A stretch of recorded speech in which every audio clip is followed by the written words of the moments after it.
अस्सलाम वालेकुम, मैं हूं मोहम्मद इस्माइल और आप देख रहे हैं स्मैश कोड। लास्ट लेक्चर के आखिर पे आपको मैंने एक असाइनमेंट दी थी कि आपने रिस्पॉन्सिव इमेज गैलरी बनानी है और उम्मीद है आपने बना भी ली होगी। लेकिन अगर आपने नहीं बनाई तो इस वीडियो को आपने स्टार्ट से एंड तक देखना है। इस लेक्चर में हम रिस्पॉन्सिव इमेज गैलरी बनाएंगे और वो भी लाइव इस वीडियो में, ठीक है। और देखेंगे कि हम मीडिया के को यूज़ करते हुए कैसे एक वेबसाइट को रिस्पॉन्सिव बना सकते हैं और कैसे एक वेबसाइट में चेंजेस ला सकते हैं with the help of media queries. तो आइए मेरे साथ इस लेक्चर को देखें।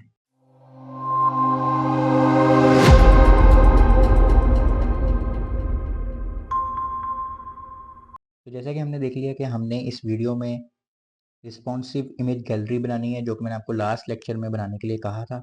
अगर आपने बना ली है, जो कि मुझे उम्मीद है बहुत सारों ने बना ली होगी, तो वो फेसबुक के ग्रुप पे सबमिट करवाएं। स्मैश कोड कम्युनिटी के नाम से ग्रुप है, डिस्क्रिप्शन में आपको लिंक मिल जाएगा, ठीक है। और मैंने लास्ट वीडियो में बता भी दिया था कि कैसे आपने सबमिट करवानी है।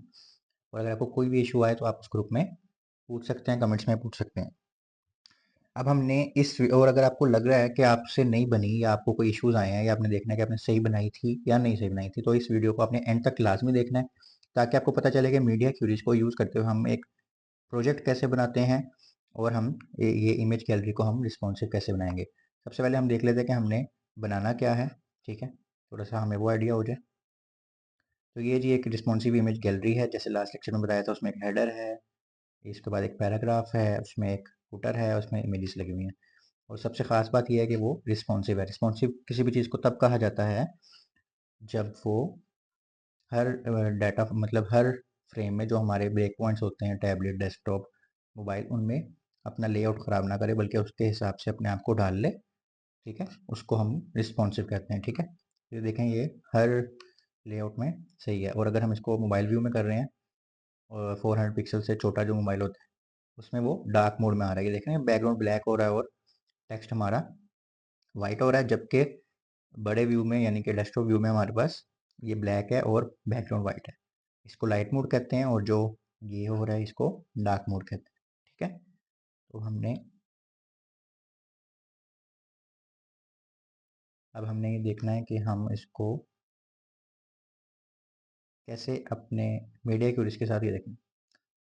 मीडिया ये थोड़ा सा ख़राब इसलिए होता है क्योंकि हम डेस्कटॉप से मोबाइल में जा रहे हैं ना। अगर आप डायरेक्टली मोबाइल में लोड करेंगे तो स्टाइल सारे सही से लोड हो जाते हैं। मैं इसलिए रिफ्रेश भी कर रहा था, ठीक है। तो अब हमने ये सारी चीज़ें बनानी है, तो आइए मेरे साथ शुरू करें और हम कोड करते हैं। तो देखते हैं, हमारे पास स्टेप 1 में हमारे पास सबसे पहले ये है कि हमने एक एचटीएमएल की फाइल बनानी है, ठीक है। उसके अंदर बॉडी का टैग बनाना है, हेडर बनाना है, ठीक है। हेडर के अंदर हमने एक हेडिंग लगानी है, पैराग्राफ लगाना है और एक गैलरी का डिव एलिमेंट बनाना है और एक फुटर बनाना है, ठीक है। तो हम पहले अपनी जाके एचटीएमएल लिखते हैं और उसके बाद हम सीएसएस पे मूव ऑन करेंगे। तो ये है जी हमारे पास वीएस कोड और प्रोजेक्ट्स का फोल्डर हमने ऑलरेडी बनाया हुआ है, जिसके अंदर हमने एक फ्लेक्स बॉक्स का प्रोजेक्ट बना लिया था।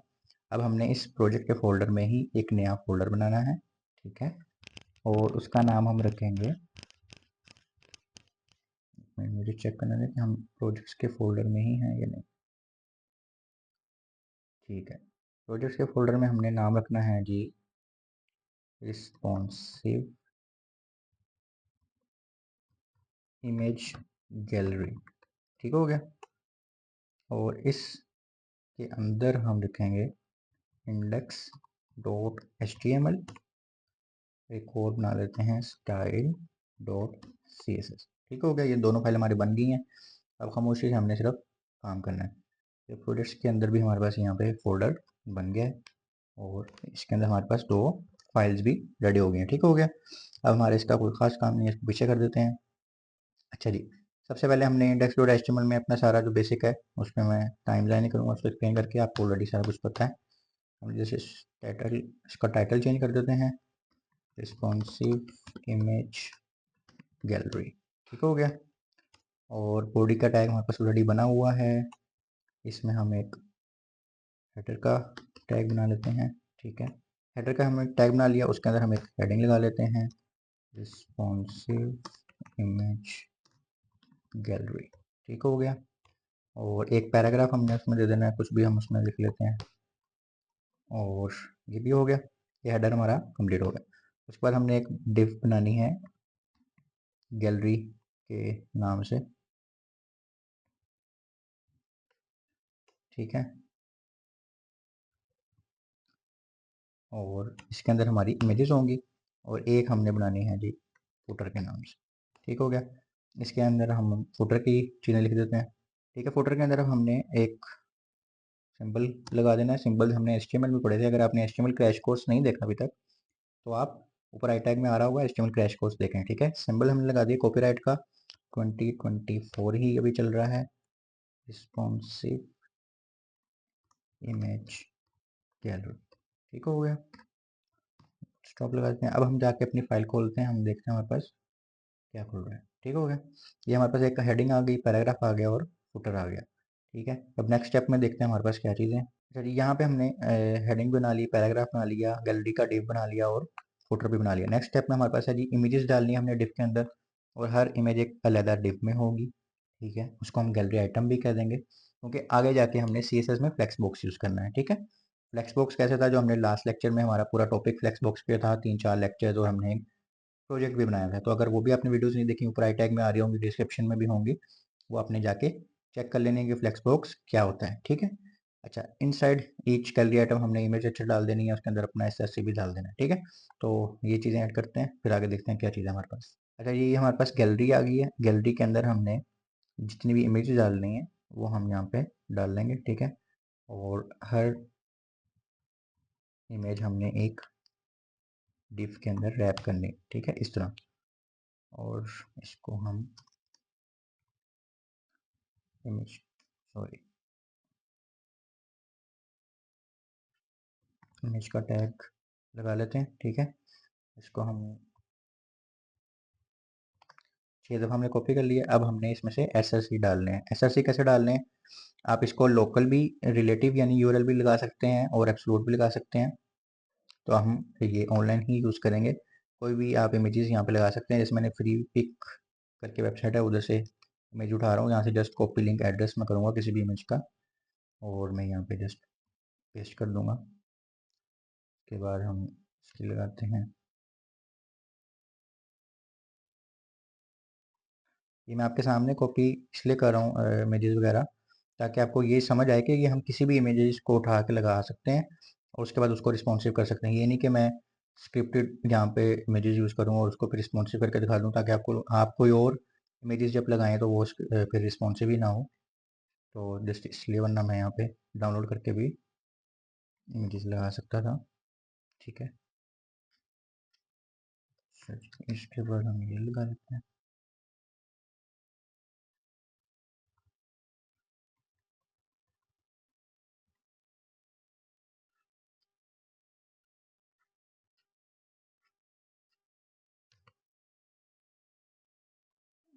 और इसके बाद हम ये लगा, एक और हम देखते हैं जी कोई,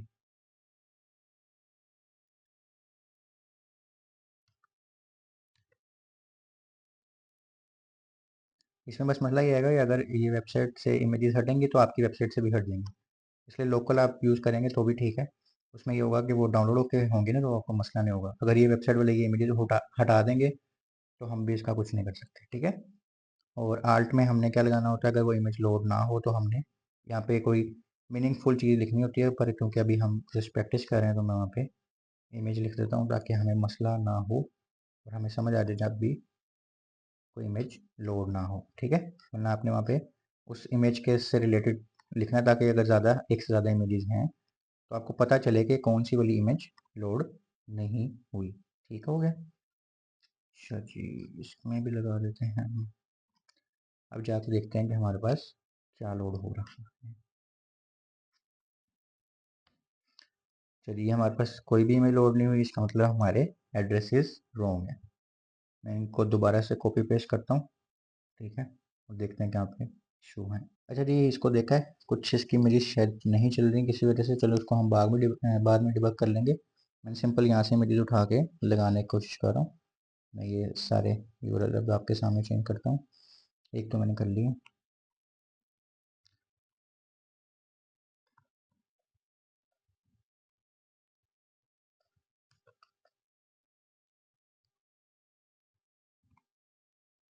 अब हम देखते हैं कि ये चल रही हैं। ठीक हो गया, मैं ये जल्दी से ये सारी सिर्फ यूआरएल चेंज करके आपके पास आ रहा हूँ।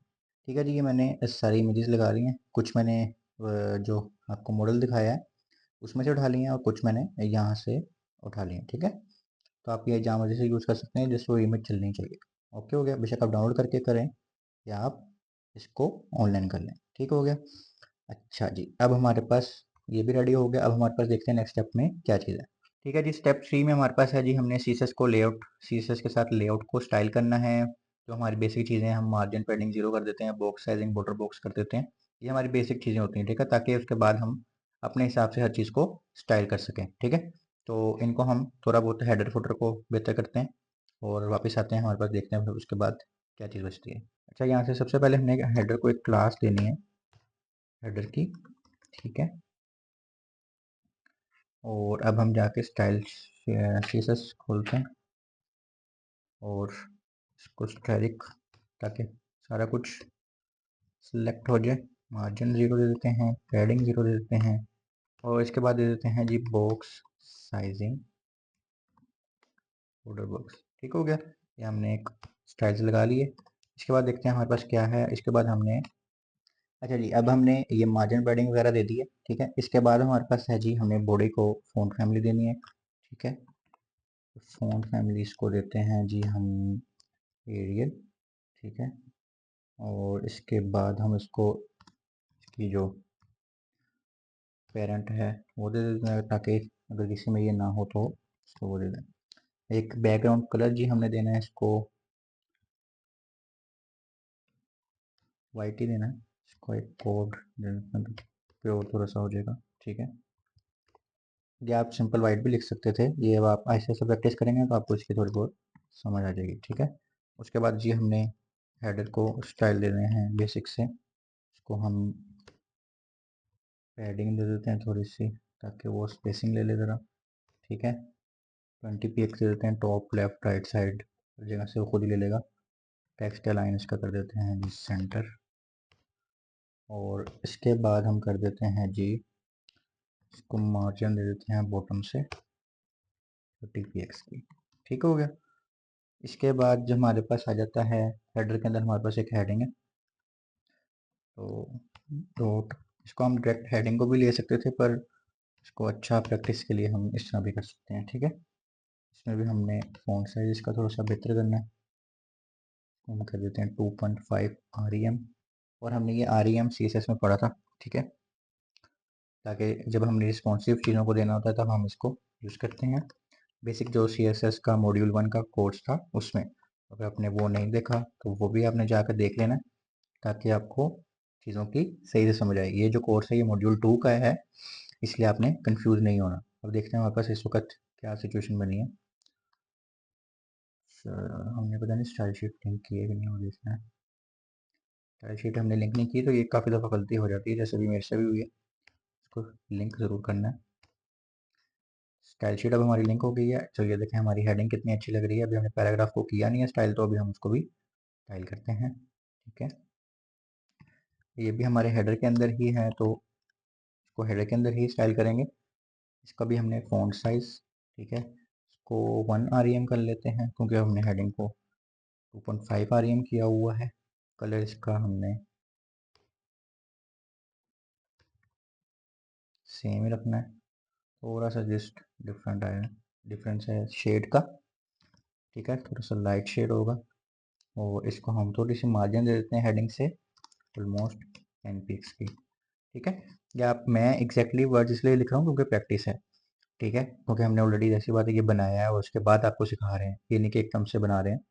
तो ताकि आपको अच्छी प्रैक्टिस के साथ बना कर दिया जाए, ठीक है।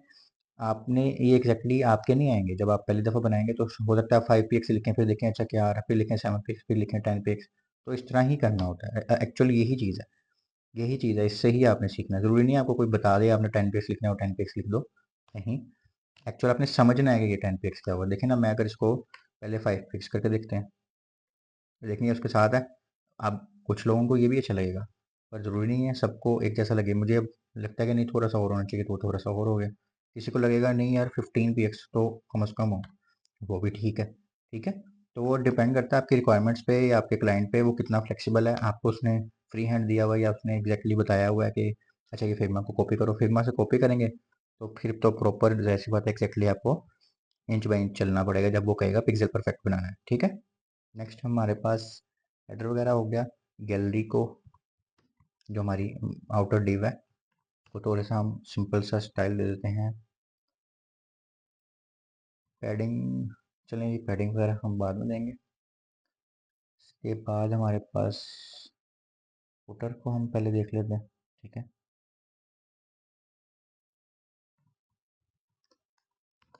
फुटर को जी हम टेक्स्ट दे देते हैं लाइन सेंटर का, ठीक है। और ये हमारे पास फुटर है, कहाँ गया, ये रहा, ठीक है। और क्योंकि ये भी हम चेक करें, हमने इसको क्लास दी हुई है ना,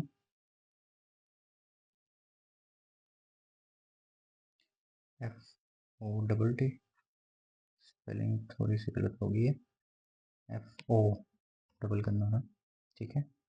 तभी वो हमारे स्टाइल नहीं लग रहे हैं, ठीक है। ये सेंटर में हो गया हमारा टेक्स्ट लाइन। चलिए इसके अलावा हम इसको दे देते हैं मार्जिन वगैरह। मार्जिन इसको दे देते हैं जी 30px दे देते हैं टॉप से, और बाकी 0 0, क्योंकि हमें सिर्फ टॉप से ही चाहिए, ठीक है। और इसके अलावा हम इसको देते हैं पैडिंग। पैडिंग इसको हम दे देते हैं जी 10px। ऑप्शन को नज़र आ रहा हूँ, मैं थोड़ा सा जूम आउट कर दिया था लास्ट लेक्चर में। और इसको हम बैकग्राउंड कलर दे देते हैं जी, जैसे हमने ऊपर एक शेड दिया था हेडिंग को, वही कलर इसका वैसे टेक्स्ट का कलर दे देते हैं वाइट। और उसके बाद हम दे देते हैं इसको फ़ॉन्ट साइज, जो कि बहुत ज़रूरी चीज़ है, तो भी हम इसको पैराग्राफ वाला ही दे देंगे, ठीक हो गया। ये हमारा फुटर भी डिज़ाइन हो गया, ठीक है। काफ़ी अच्छा लग रहा है। अब हमारा हेडर भी रेडी है, फुटर भी रेडी है। अब हमने गैलरी के ऊपर काम करना है, ठीक है। गैलरी को बेसिक कोई स्टाइल्स अभी देने की ज़रूरत नहीं है, इसमें हम देखते हैं बेसिक, क्योंकि उसका कोई ख़ास है ही नहीं, ठीक है। हम देखते हैं इसमें हमने क्या चीज़ें देखनी है नेक्स्ट स्टेप में। चलिए ये सारा कुछ अब हमने कर लिया। नेक्स्ट स्टेप में हम देखते हैं स्टेप 4 में हमारे पास है जी कि फ्लेक्स बॉक्स यूज़ करते हुए हमने जो हमारा आउटर डिव है, पेरेंट डिव है, गैलरी को फ्लेक्स कर देना है रैप के साथ, ताकि जितनी लाइनों पे हो वो पे खुद ही अगली लाइन में हमारी आइटम्स आती जाएँ। पैडिंग दे देनी है आइटम्स को, यानी कि गैलरी के अंदर जो इमेजेस हैं उनको हम आइटम कह रहे हैं ना, तो उन आइटम्स को हमने पैडिंग के ज़रिए या गैप बिटवीन के ज़रिए गैप दे देना है, ताकि वो आपस में जुड़ी हुई ना हो। और हर गैलरी की जो आइटम है उसको ऑलमोस्ट 30% विड्थ दे देनी है, ताकि वो यूज़ ही उतनी करे, ठीक है। उसकी एक बाय डिफ़ॉल्ट विड्थ हो जाएगी। और क्योंकि हमने रिस्पॉन्सिव बनाना है तो हम उसको हाइट ऑटो कर देंगे, ताकि वो जितनी भी हाइट हो उसके हिसाब से अपने आप को मैनेज कर ले, ठीक है। इसको अब हम करते हैं। तो ये जी अभी हमारे पास ये सिचुएशन है। अब हम देखते हैं कोडिंग में जाके क्या करना है। अब ये देखें इसका अपना साइज़ है, इसका हर इमेज डिफरेंट साइज़ की है, वैसे तो नीचे वाली तो सारी सेम है लेकिन ऊपर वाली डिफरेंट है। तो मतलब कि इसको भी हम रिस्पॉन्सिव करना आप देख रहे हैं कि जिस तरह की भी इमेजेस हो हमने उसको रिस्पॉन्सिव कैसे करना है, ठीक है। तो अब हम गैलरी में स्टाइल्स देंगे, ठीक है। सबसे पहले तो हम इसको डिस्प्ले फ्लेक्स कर देंगे, और जब हमने डिस्प्ले फ्लेक्स कर दिया तो हम इसको फ्लेक्स रैप भी करेंगे इसके साथ,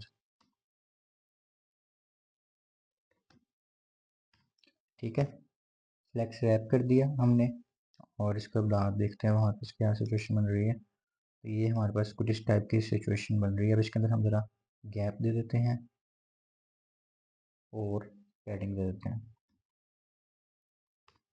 padding I think so 20px होगी, और गैप इसको दे देते हैं 15px का। और इसके अंदर जस्टिफाई कंटेंट भी कर देते हैं स्पेस बिटवीन, ताकि वो थोड़ी सी जितनी भी स्पेस हो वो अपने हिसाब से ले लें, ठीक है। ये हो गया। अब एक चीज़ जो हमने अभी कोड देखी थी कि हमने जो गैलरी की आइटम्स हैं उसमें पता नहीं क्लास हमने दी हुई है कि नहीं, वो भी देख लेते हैं पहले तो। जो हमारी ये जो गैलरी आइटम की हमने क्लास, ठीक है, सबमिट दी हुई है, ठीक हो गया। इसको हम यहाँ से कॉपी करते हैं, और हम अब गैलरी आइटम पे चलते हैं, और हम उसको विड्थ दे देते हैं जी 30%, ठीक हो गया। ये हमने गैलरी आइटम को 30% विड्थ दे दी। अब गैलरी आइटम के अंदर हमारे पास इमेजेस है ना, ठीक है। तो उसको इमेजेस को हम थोड़ा सा स्टाइल कर लेते हैं। विड्थ दे दी हमने 100%, इमेजेस को 100% दे दी, लेकिन जो इमेजेस जैसे ये देखें ना, ये एक इमेज जो है ना, ये जो एक इमेज है, ये जो इमेज का टैग है, ये इस गैलरी आइटम के अंदर रैप, तो गैलरी आइटम को हमने 30% दे दिया विड्थ, इमेज को तो हमने 100% ही देनी है ना। ठीक है। और इसको हाइट जैसे मैंने कहा, क्योंकि हमने रिस्पॉन्सिव करना है तो उसको ऑटो दे देंगे, वो 100% ले लेगा व्यू पोर्ट के हिसाब से। और उसके बाद हम इसको देखते हैं क्या सिचुएशन बनेगी। ये देखें अब एक जैसी हो गई हमारी। ठीक है, ऑलमोस्ट रिस्पॉन्सिव हो गया डेस्कटॉप के हिसाब से, अभी हर व्यू पोर्ट के हिसाब से नहीं हुआ। ठीक है, इसको हम थोड़ा सा एक बॉर्डर रेडियस दे देते हैं ताकि प्यारा लगेगा, 8 px, और बॉक्स शेडो दे देते हैं थोड़ा सा, जस्ट स्टाइलिंग के लिए। ठीक है, उसमें हम देते हैं जी 0, जिससे 4 px 6 px, और जी कलर भी बता देते हैं उसको 0 0। ये डिफरेंट कलर्स के शेड्स हम यहाँ से RGBA से बना लेते हैं विद ओपेसिटी। ठीक है, ये ब्लैक का ही कोई शेड है। ठीक हो गया, अब ये हमारी पूरी हो गई। इसको अब हम देखते हैं जाके, तो ये देखें काफ़ी प्यारा ये बॉर्डर रेडियस लग गया, और एक बॉक्स शेडो सा भी देखें आ रहा है। ठीक है, इसके बाद अब हमारे पास जो चीज़ें रह गई हैं ना, हमने अब जस्ट उसको रिस्पॉन्सिव करना है बाकी व्यू पोर्ट्स के हिसाब से। एक छोटी सी चीज़ रह गई है कि फुटर के अंदर हमारे पास एक चीज़ है,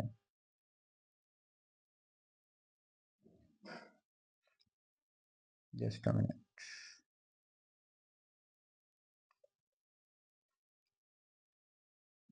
ये जो डाटा लिखा था, ये हमें पैराग्राफ के अंदर लिखना है। ठीक है, और इसको भी थोड़ा सा हमने बस मार्जिन वगैरह देनी है।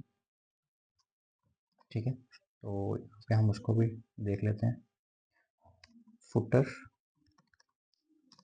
पी और मार्जिन 5 px एंड 0। ठीक हो गया, इसको हम थोड़ा सा और बेहतर हो जाएगा इससे। अच्छा, अब हमारा डेस्कटॉप तो रेडी हो गया, पर अगर हम इसको अब देखें रिस्पॉन्सिव में जाके, तो ये उस हिसाब से सही नहीं है। ये देख रहे हैं ना, बड़ा एक अजीब सा हो गया। तो इसको अब हम सेट करने के लिए मीडिया क्रूज लगाएंगे। नेक्स्ट स्टेप भी हमारा मीडिया क्रूज का, देखते हैं उसमें हमारे पास क्या चीज़ें हैं। चलिए, नेक्स्ट स्टेप में हमारे पास स्टेप 5 में है कि टैबलेट्स के लिए हमने 768 पिक्सल्स पे मैक्स विड्थ रख के गैलरी आइटम्स को 45% विड्थ दे देनी है। मोबाइल डिवाइसेस के लिए हमने 100% विड्थ दे देनी है। और वेरी स्मॉल डिवाइसेस के लिए हमने एक तो बैकग्राउंड कलर डार्क करना है, जैसे हमारी रिक्वायरमेंट्स में भी था कि हमने डार्क मोड कर देना है, और बाकी सारी चीज़ों का कलर वाइट कर देना है। ठीक है, ताकि वो नज़र भी आए। ठीक है, तो अब हम ये चीज़ें करके देखते हैं।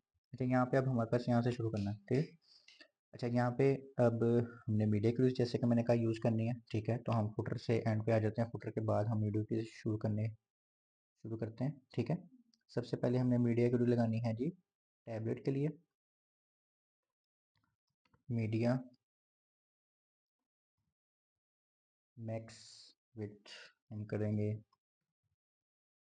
और 768 पिक्सल्स पे कर देते हैं टैबलेट के लिए।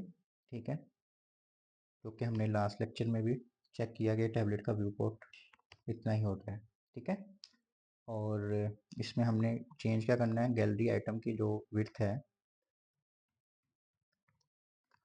उसको हमने क्या करना है 45%, ताकि उसका साइज उतना हो जाए।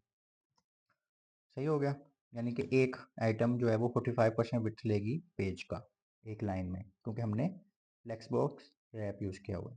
सही हो गया, और उसके बाद हमारे पास है जी मोबाइल व्यू के लिए।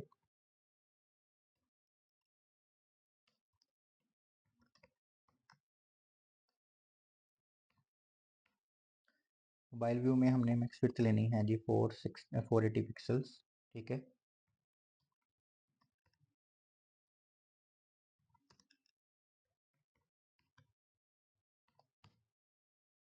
और इसमें भी हमने क्या करना है, गैलरी आइटम को 100% विड्थ दे देनी है, ताकि वो एक लाइन में एक आ जाए। ठीक हो गया, ये हमारी मोबाइल के लिए होगी। मोबाइल डिवाइस, और ये हमारी होगी टैबलेट के लिए, और डेस्कटॉप के लिए तो हमने पहले ही बनाए थे। तो इसमें हमने कौन सी अप्रोच यूज़ किया ये आपने मुझे कमेंट्स में बताना है, ठीक है। और मैं आपको वीडियो के एंड पे बताऊंगा कि हमने कौन सी अप्रोच यूज़ की है। चलिए ये हमारे पास दोनों हो गई, ठीक है। अच्छा, अब हमने सिर्फ एक और मीडिया क्यूट लगानी है। चलें इसको पहले एक दफ़ा रीचेक भी कर लेते हैं। ये हमारे पास डेस्कटॉप में सही है। ये देखिए मोबाइल डिवाइसेस में बेहतर हो गई है हमारे, ठीक है। ये जितनी हम उसको विड्थ कर रहे हैं तो वो हो रही है। पहले तो बहुत छोटी छोटी हो रही थी ना, अब प्रॉपर आ रही हैं। इसको अगर हम किसी फ़ोन में ले जाएं तो ये देखें एक ही आ रही है ना एक पेज में। पहले तो कितना छोटा छोटा सारा आ गया था एक ही लाइन में। अब जस्ट हमारा काम ये है कि जब 400 पिक्सल से छोटी हो जाए ना, जैसे ये, तो ब्लैक हो जाए, यानी कि डार्क मोड में चले जाए, ठीक है। अब वो हम करके देखें। इसमें हम एक और मीडिया को लगाएंगे और स्मॉल डिवाइस, ठीक है। इधर हम मीडिया का कीवर्ड लगाएंगे। उसके बाद हम लिखेंगे जी मैक्स विड्थ हमारी है जी 400, ठीक हो गया। इसमें हमने एक तो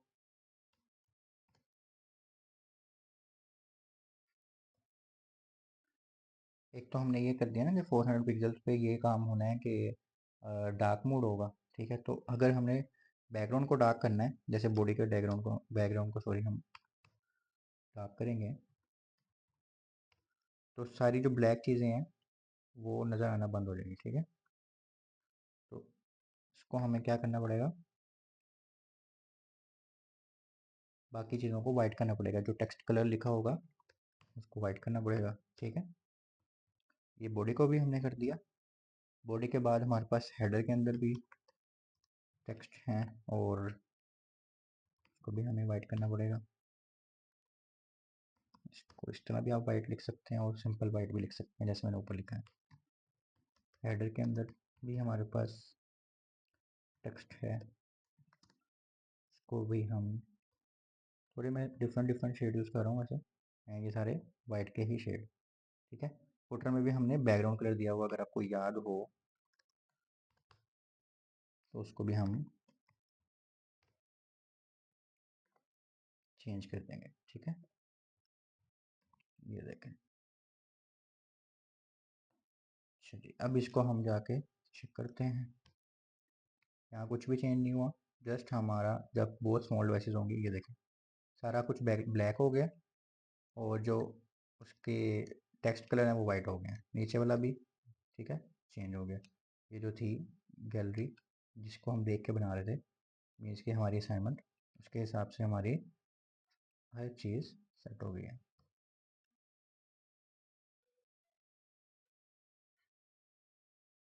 इसको एक दफ़ा सेट करते हैं, फिर कंपेयर करते हैं, ठीक हो गया।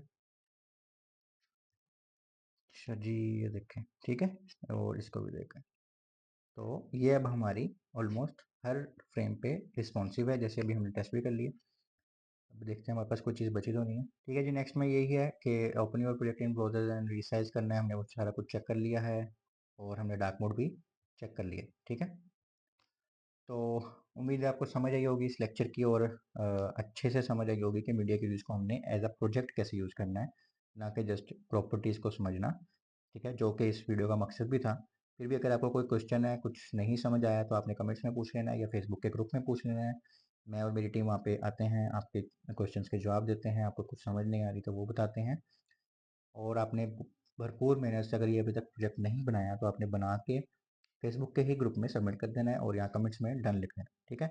और जो मैंने कहा था अप्रोच हमने कौन सी यूज़ किया, तो हमने डेस्कटॉप फर्स्ट अप्रोच यूज़ किया। पहले हमने डेस्कटॉप के हिसाब से सेट किए और फिर हमने जो छोटे मोटे चेंजेस थे टैबलेट के वो कर दिए, और वही स्मॉल डिवाइसेस के और या मोबाइल डिवाइसेस के कर दिए। तो हमने सबसे पहले डेस्कटॉप अप्रोच यूज़ किया, ठीक हो गया। तो मिलते हैं अगली वीडियो में, अपना बहुत सारा ख्याल रखिएगा, अल्लाह हाफिज़।